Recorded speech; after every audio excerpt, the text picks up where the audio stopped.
Shalom Cengkit. Semangat pagi.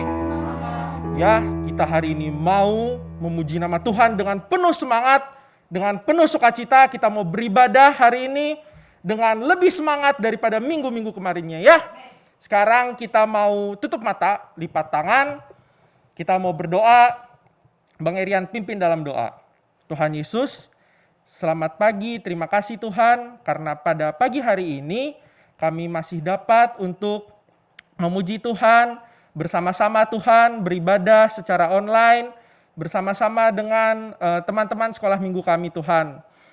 Tuhan, tolong Tuhan pimpin ibadah kami dari awal, pertengahan hingga akhir, agar kami dapat mengikuti ibadah ini dengan sungguh-sungguh, dengan hikmat Tuhan, dan agar Tuhan menyertai ibadah kami dari awal, pertengahan hingga akhir. Terima kasih Tuhan, dalam nama Tuhan Yesus kami berdoa. Amin. Sekarang kita mau menyanyikan I've Got the Joy dengan penuh semangat.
Anak-anak, semuanya sudah menyanyikan lagu ini dengan penuh semangat ya.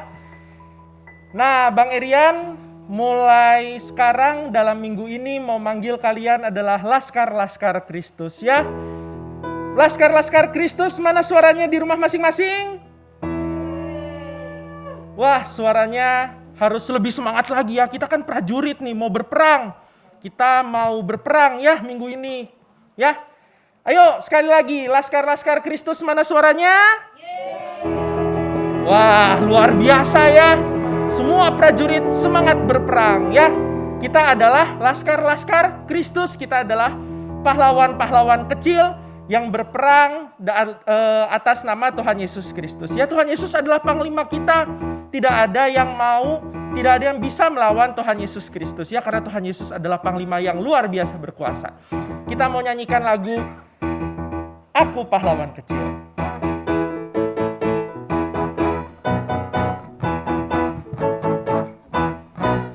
Aku pahlawan kecil, Yesus panglimaku, Tuhan di pihak kita, siapakah lawan kita? Tidak ada. Aku pahlawan kecil, Yesus panglimaku, Tuhan di pihak kita, siapakah lawan kita? Tidak ada. Kalau iblis berseru, katanya jangan maju, Percaya diberi menang oleh darah Tuhanmu, mahkota tersedia. Kalau iblis berseru, katanya jangan maju. Percaya diberi menang oleh darah Tuhanmu, mahkota tersedia. Wah, semangat yang luar biasa ya. Meskipun banyak musuh, banyak godaan iblis di sekitar kita, kita harus tetap semangat, maju saja karena Tuhan berperang di pihak kita ya. Wah, lihat di sana ada markas iblis. Ayo kita angkat senjata kita. Kita harus berperang, siap melawan iblis jahat ya. Karena kita adalah panglima-panglima Tuhan. Kita harus hancurkan markas iblis. Mari kita naikkan pujian markas iblis. Semangat ya semuanya.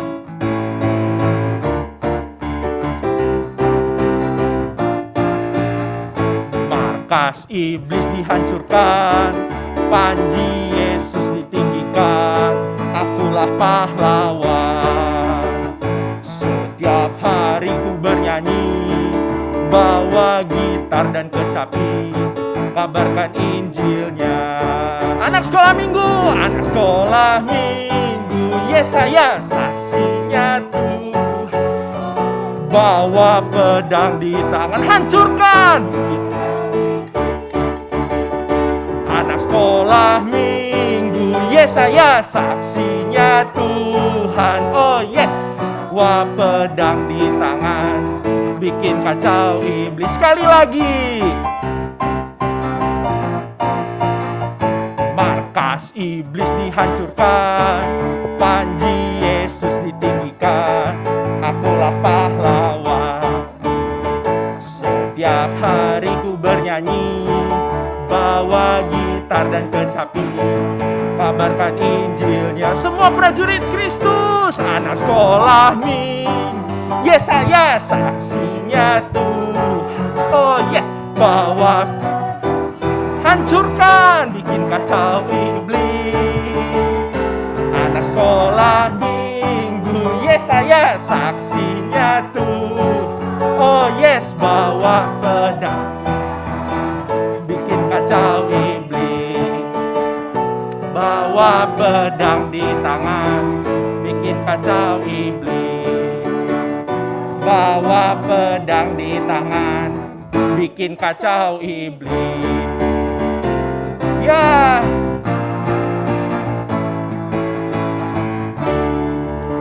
sekarang kita mau mendengarkan firman Tuhan melalui gemari ya. Sekarang semuanya Laskar Kristus, prajurit Kristus duduk. Kita mau mendengarkan gemari ya.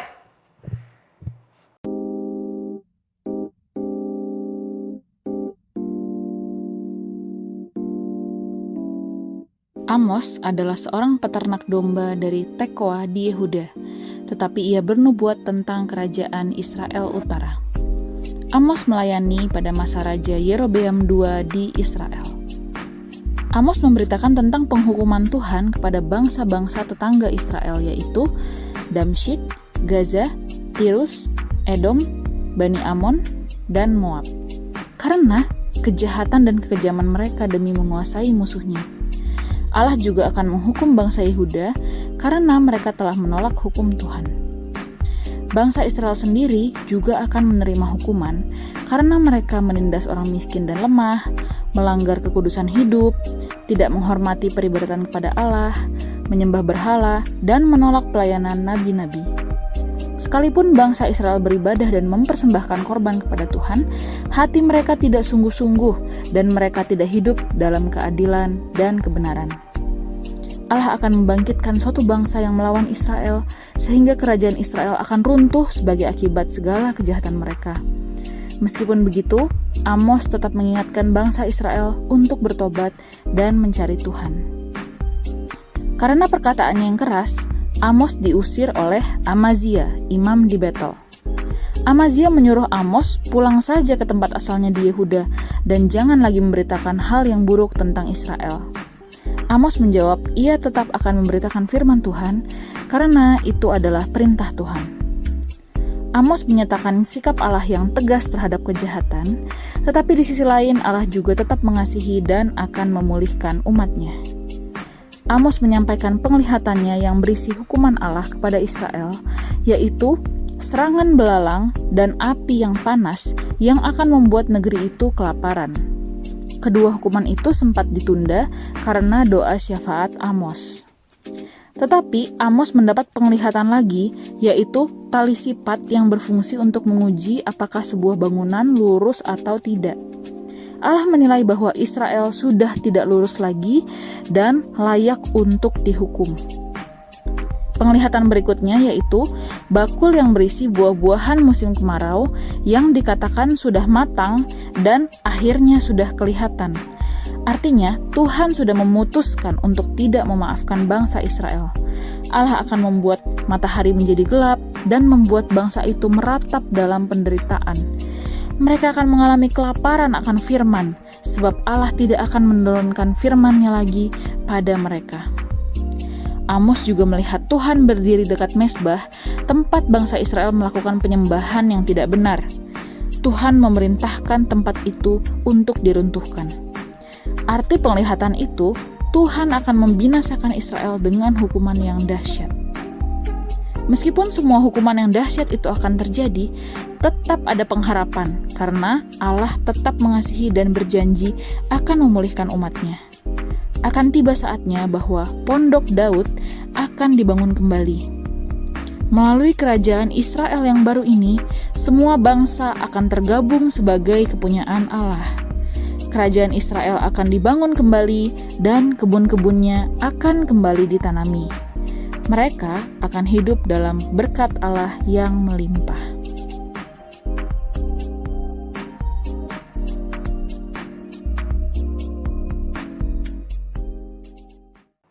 Ya, kita sudah mendengarkan Gemariah dan juga kita sudah menghancurkan markas iblis. Sekarang kita sudah menang. Yeay! Kita menang ya. Karena Tuhan Yesus adalah panglima kita, Tuhan Yesus juga sudah membuktikan bahwa Tuhan Yesus mengalahkan maut, mengalahkan dosa-dosa, dan kita sudah memperingatinya ya, Tuhan Yesus naik ke surga ya. Itu adalah bukti bahwa Tuhan kita menang ya. Dan Tuhan Yesus mencurahkan roh bagi kita semua, Roh Kudus, dan memberi kekuatan bagi kita semua. Kita mau nyanyikan lagu Ku Menang, Ku Menang.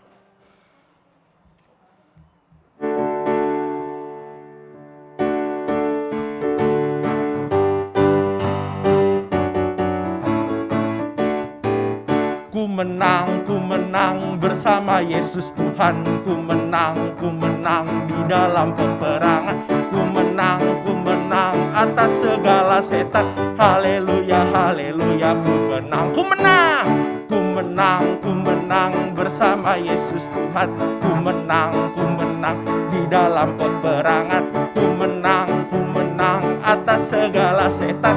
Haleluya, haleluya, ku menang. Haleluya.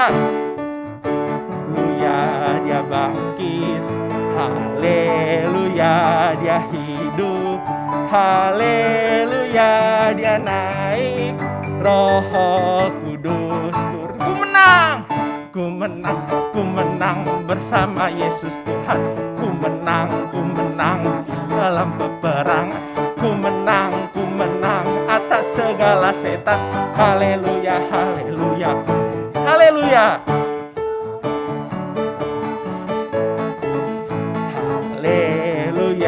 Dia hidup, haleluya, dia naik, Roh Kudus, haleluya, haleluya, dia bangkit, haleluya, dia hidup, haleluya, dia naik, Roh Kudus turun, Roh Kudus, Roh Kudus turun, Roh Kudus turun.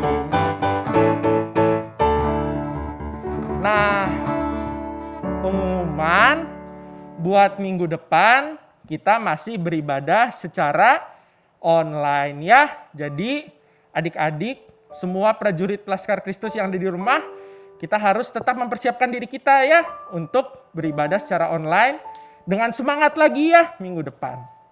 Ya, sekarang kita mau mempersiapkan persembahan kita. Kita mau mempersiapkan yang terbaik ya.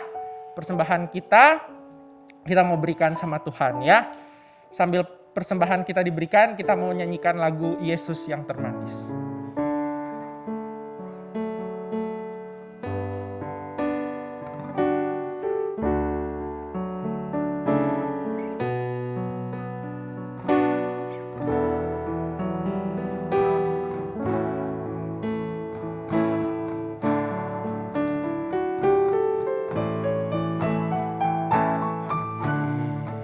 Yesus yang termanis buat jiwaku, buat jiwaku, buat jiwaku.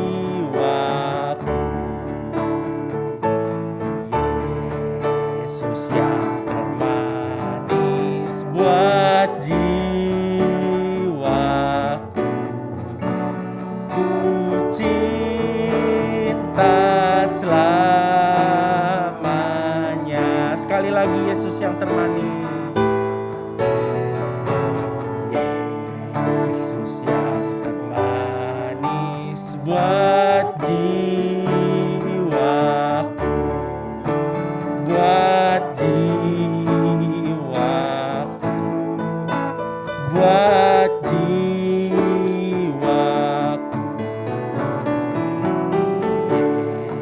Yesus yang termanis buat jiwaku, ku cinta selamanya, ku cinta selamanya,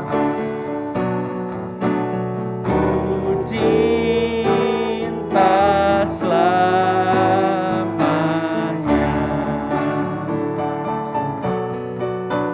ku cinta selamanya. Ayo semua adik-adik sekolah minggu, anak-anak cengkit, prajurit-prajurit Kristus, kita lipat tangan, tutup mata. Kita mau mempersiapkan hati kita untuk mendengarkan firman Tuhan. Yuk, mari kita sama-sama berdoa. Tuhan Yesus, terima kasih Tuhan, karena pada minggu ini Tuhan, kami sudah dapat memuji Engkau dengan penuh semangat Tuhan, dengan penuh sukacita Tuhan. Dan kami tahu bahwa Tuhan adalah Tuhan Allah yang hidup, Tuhan Allah yang menang Tuhan. Panglima kami yang membawa kami Tuhan menang perang atas iblis Tuhan. Tuhan, biarlah kami tetap bersemangat Tuhan dalam mendengarkan firman Tuhan.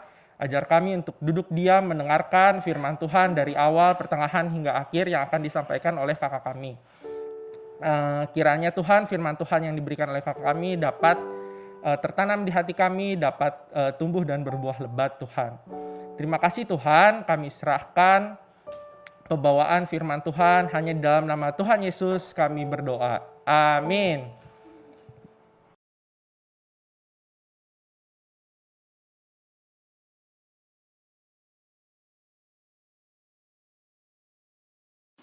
Halo, selamat pagi adik-adik. Apa kabarnya? Semoga adik-adik baik-baik saja ya. Tetap jaga kesehatan, jangan lupa pakai masker ya. Semoga senantiasa adik-adik dan keluarga tetap dalam lindungannya Tuhan. Oke, pagi hari ini Kak Priska akan menceritakan tentang tokoh yang ada di dalam Alkitab. Ya, siapakah dia? Kita akan lihat nanti ya, tapi sebelumnya kita mau bersatu di dalam doa dulu ya. Yuk semuanya tutup mata, lipat tangan, tundukkan kepalanya, kita mau bersatu di dalam doa ya. Bapak yang baik, terima kasih Tuhan untuk kasih setia Tuhan dalam kehidupan kami. Pada pagi hari ini kami boleh ada dengan tubuh yang sehat tanpa kurang suatu apapun, dengan sukacita yang baru. Pagi hari ini kami sudah memuji, memuliakan nama-Mu, dan kami sudah memberikan apa yang kami miliki. Sekarang kami mau mendengarkan sebagian tentang firman Tuhan. Biarlah Tuhan yang pimpin dari awal sampai pada akhirnya. Ajar kami juga untuk dengar-dengaran, sehingga apa yang disampaikan boleh masuk ke dalam hati kami. Terima kasih Bapak, terima kasih Yesus, kami sudah berdoa dan mengucap syukur. Haleluya, amin. Ya, adik-adik, sekarang Kak Priska minta tolong nih buat sama adik-adik untuk duduk diam, mendengarkan ya, telinganya dibuka lebar-lebar, oke? Nah, sekarang pagi hari ini kita mau belajar tentang tokoh yang bernama Yusuf. Siapa? Yusuf. Nah, Yusuf ini anaknya siapa sih? Coba ada yang tahu nggak? Yusuf ini anak dari Bapak Yakub. Ya, Bapak Yakub ini mempunyai 12 anak. Ya, salah satunya itu bernama Yusuf. Nah, dari ke-12 muridnya, ke-12 murid lagi. Salah ya. Dari ke-12 anak Bapak Yakub, Yusuf ini adalah yang paling disayang. Yusuf ini paling disayang. Bapak Yakub ini sayang banget sama Yusuf ya. Karena Yusuf ini anak dari perempuan istri yang dia cintai ya, yaitu Rahel. Nah, jadi Ibu Rahel ini dulu tidak bisa mandul ya, tidak bisa mempunyai anak. Nah, tapi dia berdoa pada Tuhan dan dia mengandung dan lahirlah Yusuf. Dan Yakub menyukai sayang kepada Yusuf. Nah, saking sayangnya Bapak Yakub ini memberikan sebuah jubah yang indah ya, jubah maha indah untuk Yusuf. Dan kakak-kakaknya ini iri sama Yusuf. Kakaknya ini gak suka sama Yusuf. Jadi Yusuf ini dibenci sama kakak-kakaknya.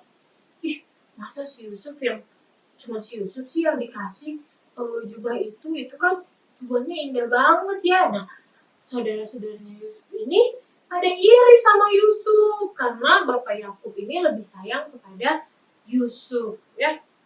Nah, pada suatu hari saudara-saudaranya Yusuf ini mau mengembalakan ternak ya, kambing dombanya ayahnya itu agak jauh, yaitu ke Dotan. Nah, jadi Yusuf ini disuruh oleh Bapak Yakub, oleh ayahnya untuk Yusuf, sini, tolong kamu pergi ke Dotan ya, saudara-saudara kamu ada di sana, coba tolong liatin kakak-kakak kamu itu baik-baik aja atau enggak. Nah, terus Yusuf ini pergi, dia ke Dotan ya, pakai keledai. Nah, dulu itu pakai keledai. Si Yusuf pergi. Nah, waktu dari kejauhan, kakak-kakaknya ini melihat Yusuf. Kakaknya itu melihat Yusuf. Itu tuh lihat, si tukang mimpi kita datang. Nah, kakaknya ini gak suka sama Yusuf ya. Karena apa? Karena Yusuf ini dia pernah bermimpi. Nah, dalam mimpinya itu Yusuf mengartikan bahwa keluarganya itu termasuk kakak-kakaknya dan ayahnya akan menghormati dia. Wah, kakaknya itu gak suka. Makanya si Yusuf ini disebut tukang mimpi. Itu tuh lihat, si tukang mimpi datang. Gimana kalau kita bunuh aja dia? Iya benar, kita bunuh aja lah dia. Biar ayah nggak sayang terus sama dia. Nah, tapi ada kakaknya yaitu Ruben, anak sulung dari Bapak Yakub ini langsung merasa, aduh Yusuf dibunuh, jangan dibunuh deh. Aduh, jangan dibunuh deh Yusufnya. Gimana kalau kita masukin ke dalam sumur? Kita masukin ke dalam sumur aja. Masukin ke sumur. Oke deh, kita masukin ke sumur. Kita nggak usah bunuh dia, kita masukin ke sumur. Nah, lalu si Yusuf ini dimasukkan ke dalam sumur yang kering. Wah, jubahnya itu dilepas, jubah maha indah yang dari ayahnya itu dilepas. Kita masukkan ke dalam sumur. Coba adik-adik, ada yang pernah masuk ke sumur nggak? Sumur itu kan dalam ya.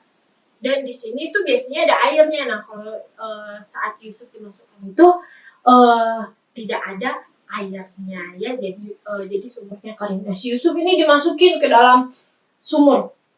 Nah, terus kakak-kakaknya ini pada duduk.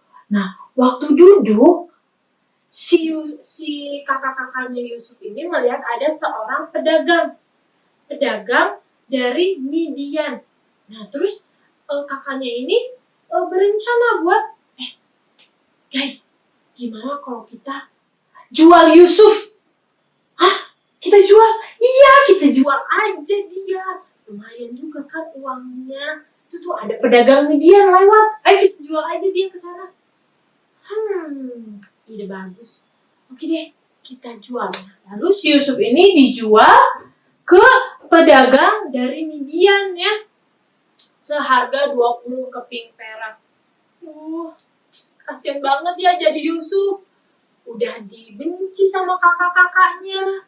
Mau dibunuh. Terus dimasukkan ke dalam sumur. Sekarang mau dijual. Kasian banget jadi Yusuf. Nah, tapi Yusuf ini dia menerima ya, dia diperlakukan seperti itu, dia menerima. Tapi Allah tetap menyertai Yusuf ya, Allah menyertai Yusuf. Nah, jadi udah aja nih si Yusuf dijual sama pedagang dari Midian. Nah, terus ini gimana nih kita nanti ngasih tahu ke ayah Yusuf kemana? Nah, terus aku punya ide. Gimana kalau kita potong seekor kambing, terus kita celupkan jubahnya ke dalam darah tersebut? Hah? Kenapa? Iya, jadi nanti kita kasih tahu ke Bapak Yakub kalau Yusuf ini dimakan sama binatang buas. Ini darahnya. Oke? Gimana kalau gitu? Oke deh. Nah, terus saudara-saudaranya Yusuf ini pulang sambil bersedih. Lo acting ya, kakak-kakaknya Yusuf ini acting sedih. Bapak, tolong lihat, ini jubah anak Bapak bukan? Kami menemukannya, dia sudah berlumuran darah. Ada binatang buas yang memakan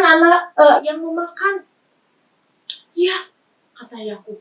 Ini jubah anakku Yusuf. Apa? Binatang buas sudah memakannya. Wah, di situ Bapak Yakub sedih ya. Dia pikir anaknya Yusuf sudah dimakan oleh binatang buas. Bapak Yakub sedih. Anakku yang paling kusayang sudah tidak ada. Padahal Yusuf tidak meninggal ya. Yusuf dijual ke pedagang di Midian. Nah, kembali ke kisahnya Yusuf. Yusuf ini ternyata sama pedagang di Midian ini dijual lagi ke Potifar. Potifar ini adalah salah satu pegawai Raja Fir'aun. Dia di Mesir, dia adalah kepala pengawal Raja Fir'aun. Nah, dia dijual ke Potifar. Nah, di Potifar, Yusuf menjadi budak. Nah, Yusuf ini bekerja di rumah Potifar. Yusuf ini bekerja di rumah Potifar dengan rajin dan jujur. Dan Potifar pun senang dengan Yusuf karena Yusuf bekerjanya bagus. Yusuf bekerjanya baik, rajin, dan jujur. Nah, tapi gak berlangsung lama adik-adik. Nah, kenapa? Karena Yusuf di situ difitnah. Oleh siapa? Oleh istrinya Potifar. Nah, jadi suatu hari itu istrinya Potifar ini hendak mengajak Yusuf untuk berbuat jahat. Nah, tapi Yusuf nggak mau ya. Yusuf kan orangnya tadi baik, jujur ya. Dia bekerja dengan baik dan jujur. Nah, jadi waktu istrinya Potifar ini ngajak berbuat hal yang jahat, Yusuf menolak. Nah, tiap istrinya Potifar ngajak melakukan yang jahat, si Yusuf menolak.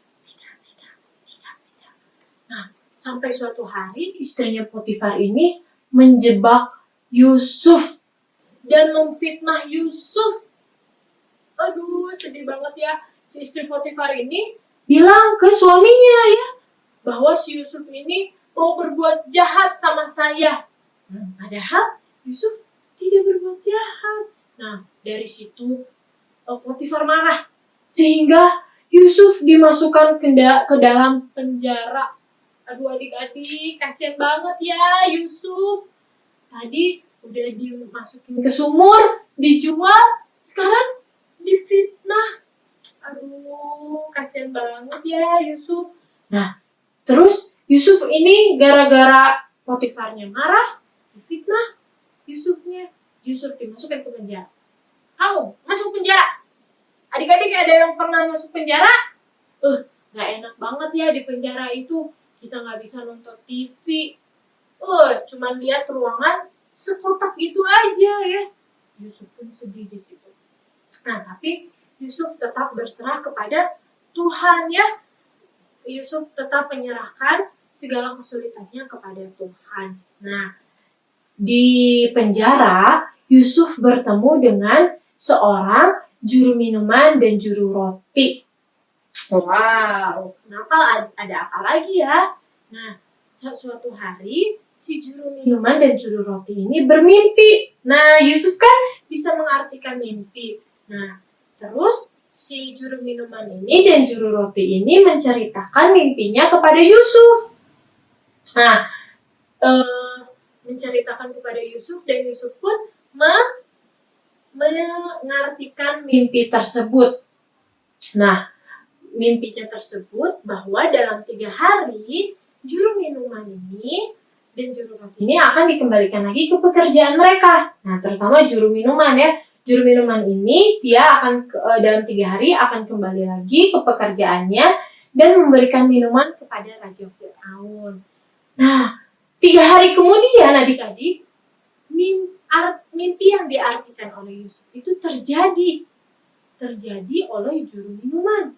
Juru minuman ini dikembalikan lagi ke pekerjaannya. Nah, setelah si juru minuman ini mau keluar dari penjara, Yusuf berpesan untuk juru minuman, nanti tolong kalau kamu udah bebas dari penjara, tolong beritahu ya perbuatan baik yang terjadi atasmu. Hanya gitu.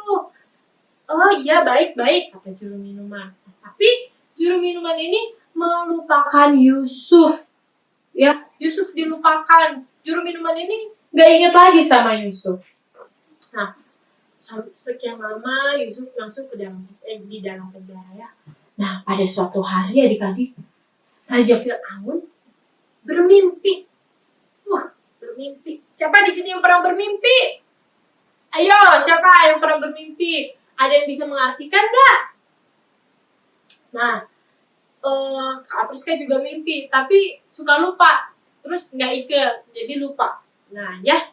Nah, tapi si Raja Fir'aun ini bermimpi. Bermimpinya itu berkali-kali tentang hal yang sama. Dia bermimpi tentang 7 ekor lembu yang gemuk dan 7 ekor lembu yang kurus. Nah, di dalam mimpinya itu 7 ekor lembu yang kurus memakan 7 ekor lembu yang gemuk. Wah, apa ya artinya? Raja Fir'aun berpikir, apa ya artinya ini? Apa sih arti mimpi ini? Maka Raja Fir'aun pun memanggil semua ahli-ahli yang ada di tanah Mesir untuk mengartikan mimpi tersebut. Tapi tidak ada yang bisa mengartikan mimpinya Fir'aun.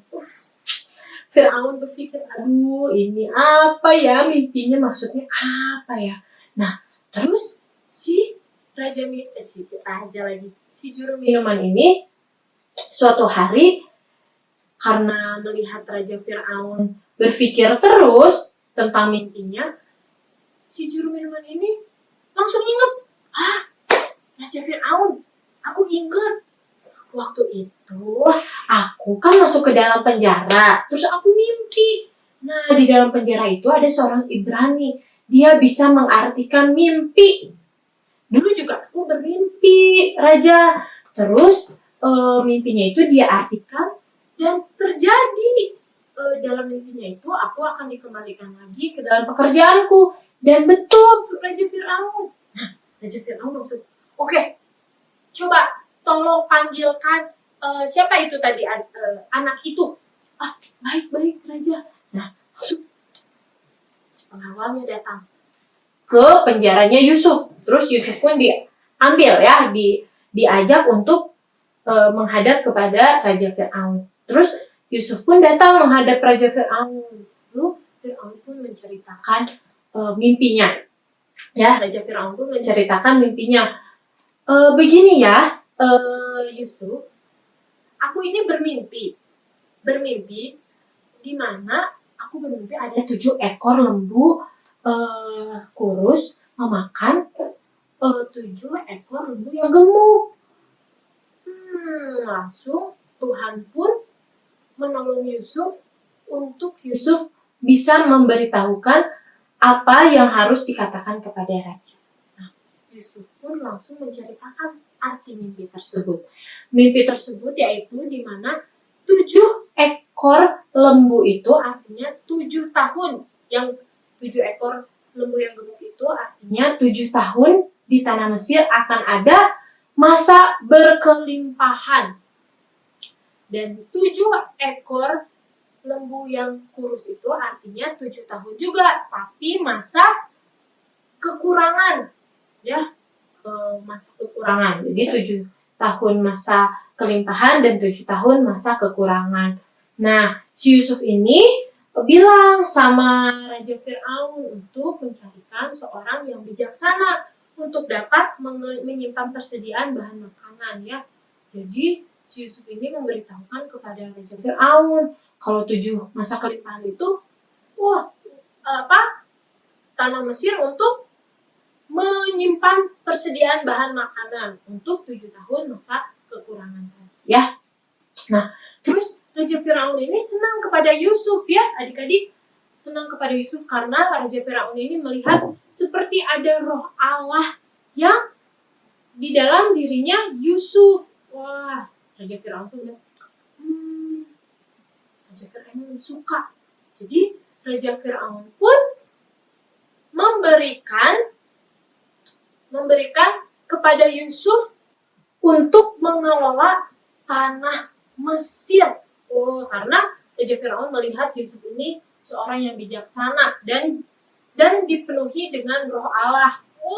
Di situ Yusuf pun menjadi penguasa kedua di tanah Mesir. Wow, hebat banget ya. Dan di situ pun Yusuf diberikan cincin, diberikan kalung emas, dan diberikan kereta kuda untuk sebagai kendaraannya. Wah, adik-adik, dahsyat banget ya sama apa yang Yusuf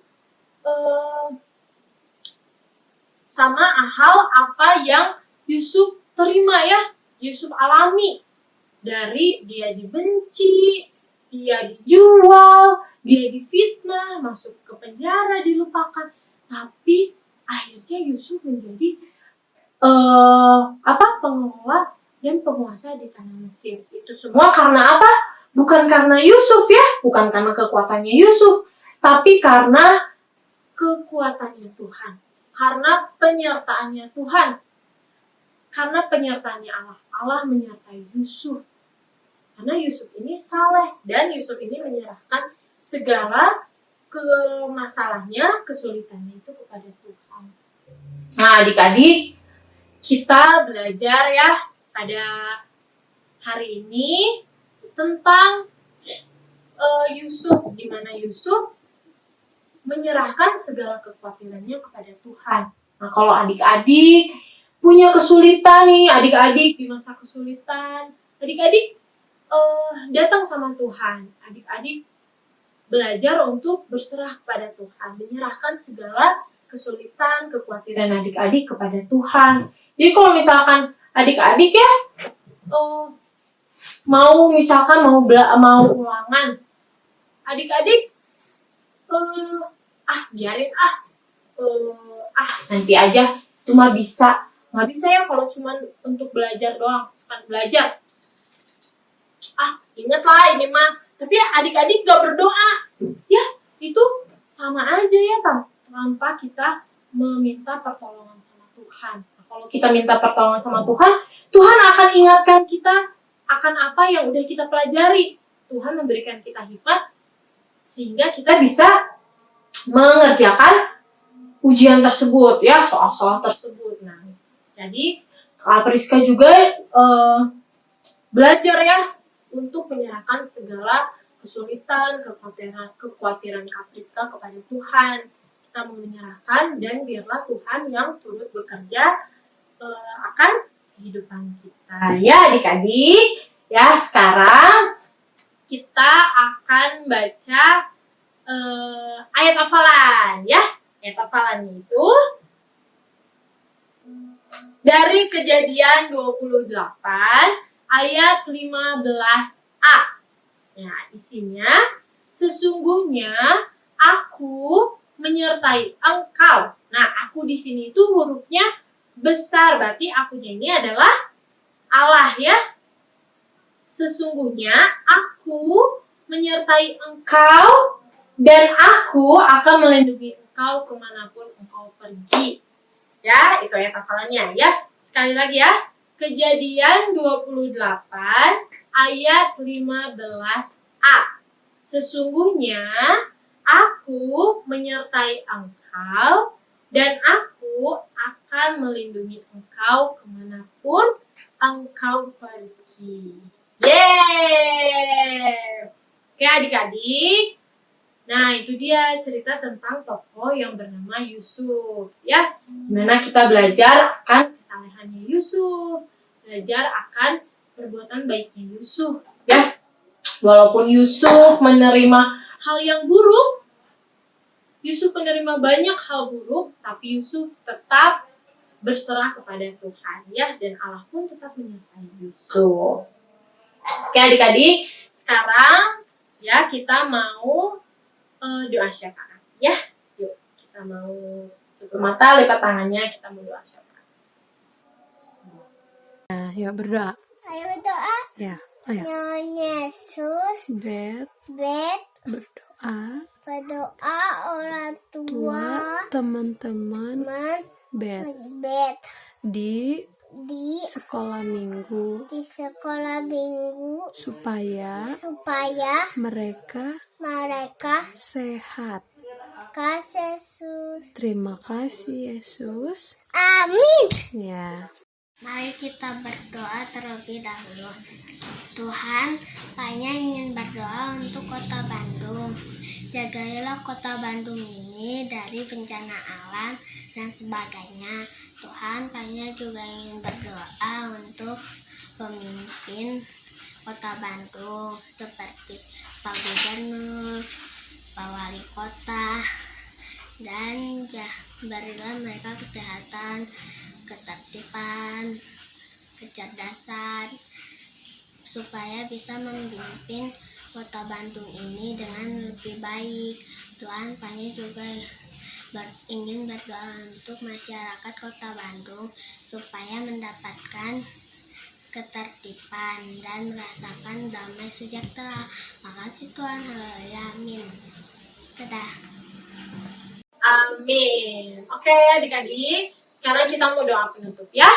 Yuk, lipat tangannya lagi, tutup matanya, tundukkan kepalanya, kita bersatu dalam doa. Bapa yang baik, terima kasih Tuhan, kami sudah mendengarkan sebagian tentang firman-Mu. Hari ini kami belajar dari Yusuf Bapa, di mana Tuhan selalu menyertai Yusuf. Kami juga mau Tuhan, penyertaan Tuhan boleh ada bersama-sama dengan kami. Dan kami juga mau belajar untuk menyerahkan segala kesulitan kami, hal-hal terburuk kami ke dalam tangan Tuhan, dan biarlah Tuhan yang turut bekerja dalam kehidupan kami. Tuhan, jaga berkati kami di setiap langkah kami dimanapun kami berada. Berikan kami kesehatan supaya kami selalu fit dalam melakukan aktivitas kami, Bapak. Terima kasih Bapak, terima kasih Yesus, kami sudah berdoa dan mengucap syukur. Haleluya, amin. Yeah. Sekarang ibadah kita sudah selesai. Jangan lupa ya adik-adik untuk dihafalin ayat hafalannya, membaca gemarinya, dan diisi kuisnya. Oke, sampai jumpa lagi minggu depan. Tuhan Yesus memberkati.